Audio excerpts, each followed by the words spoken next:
Ciao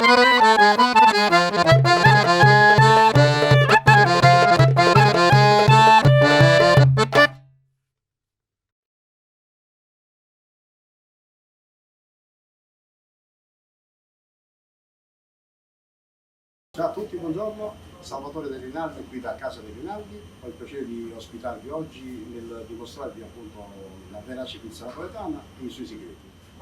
Parleremo di pizza verace fatta soprattutto col lievito madre naturale. Come vedete io qua ho predisposto tutti gli ingredienti base: acqua, farina, 00 in questo caso, sale e lievito madre.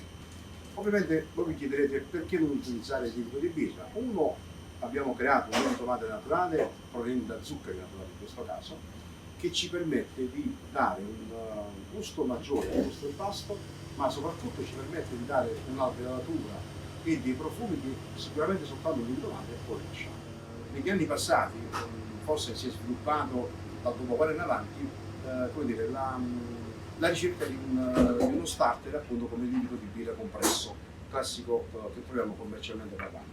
Ma in realtà se facciamo un passo più indietro noteremo che nell'antichità si è sempre utilizzato la pasta madre o diciamo così il lievito madre in questo caso per la famosa lievitazione appunto naturale degli impasti.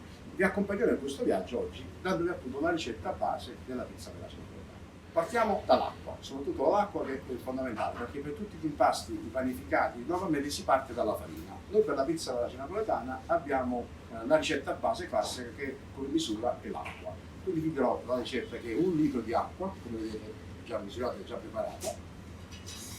La mescoleremo subito nel nostro recipiente. Metteremo il nostro lievito madre naturale, in questo caso nella quantità del 10% del peso della farina. Poi vi chiederete quanta farina ci va. Ci va circa 1,7 kg, 1,8 kg di farina.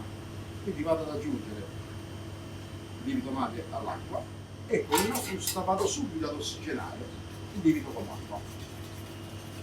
Allora, come vedete io vado a inserire subito la farina a pioggia, in questo caso è molto importante, così vado ad ossigenare le particelle della farina stessa e soltanto verso la fine, gli ultimi 4-5 minuti, vado a inserire appunto il sale.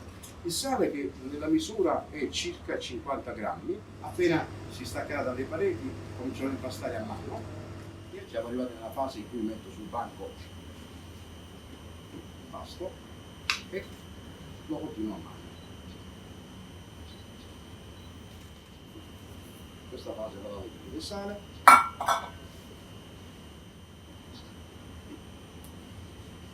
Poi la pizza napoletana, per coloro che non lo sanno, va lievitata a temperatura ambiente, quindi è molto importante la temperatura in cui andiamo a far lievitare l'impasto, il nostro impasto in questo caso. Io suggerisco intorno ai 22-25 gradi per un minimo di tempo di almeno 8-10 ore e soprattutto se riusciamo a contenerla anche nell'arco delle 24 ore abbassiamo leggermente un po' la temperatura anche intorno ai 20 gradi.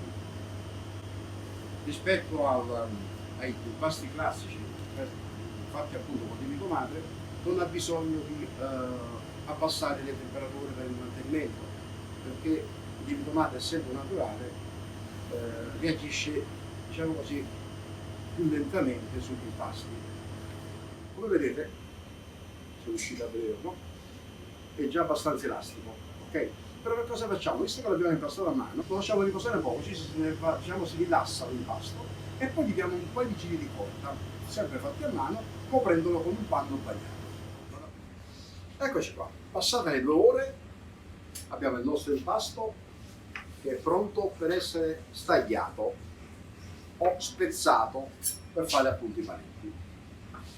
Poi vedete, mi aiuto con una spatola, vado a creare una striscia di queste dimensioni che con le mani arrotolerò man mano tra le dita, vedete così, formando una pallina del peso specifico di circa dai 250 ai 280 grammi abbiamo detto.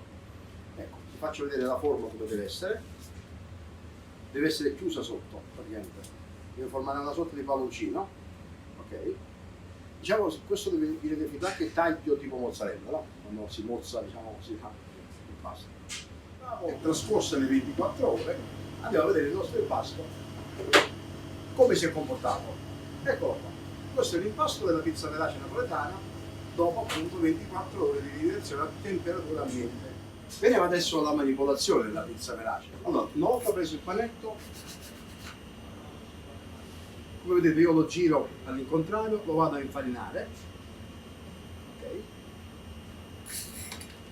E poi col panetto davanti mi vado a dividere il panetto virtualmente a metà, quindi vado a formare una sorta di linea virtuale dove con le mani a farfalla vado a schiacciare dal centro verso l'esterno, okay, formando appunto la prima punta di cornicione.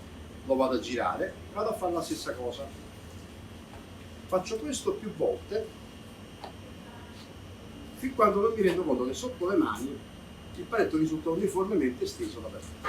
Poi, aiutandomi con la mano sinistra, vado a tirare leggermente e faccio questo movimento circolare. Vedete, io cerco di girarla, ma la vado anche a tirare allo stesso tempo.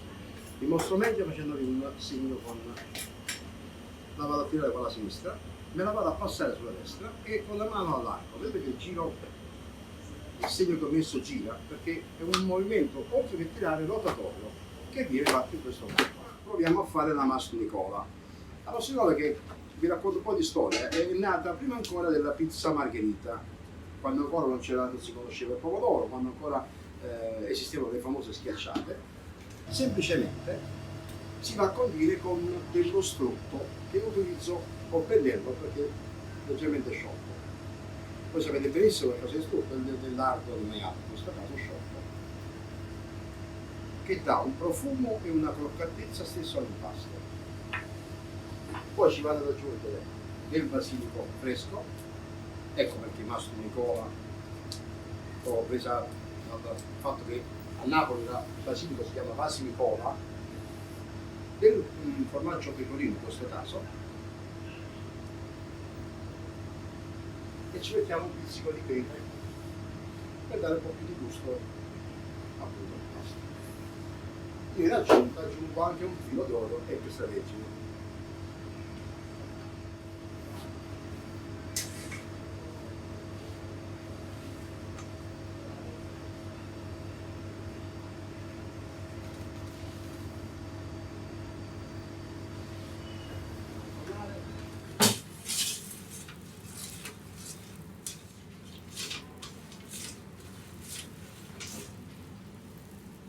Ecco, andiamo a tagliare innanzitutto.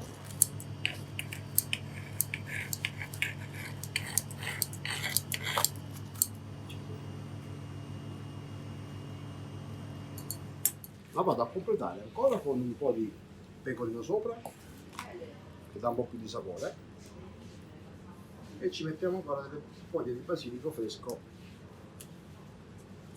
che danno l'alveatore che c'è nel cornicione, quindi vi renderete conto che appunto l'impasto è ben lievitato, cioè perché comunque risulta soffice, okay. E per gli amanti della pizza, come dire, naturale, semplice in questo caso, forse credo che sia quella da gustare per l'impasto, soprattutto per l'impasto. Non so voi, ma io lo so.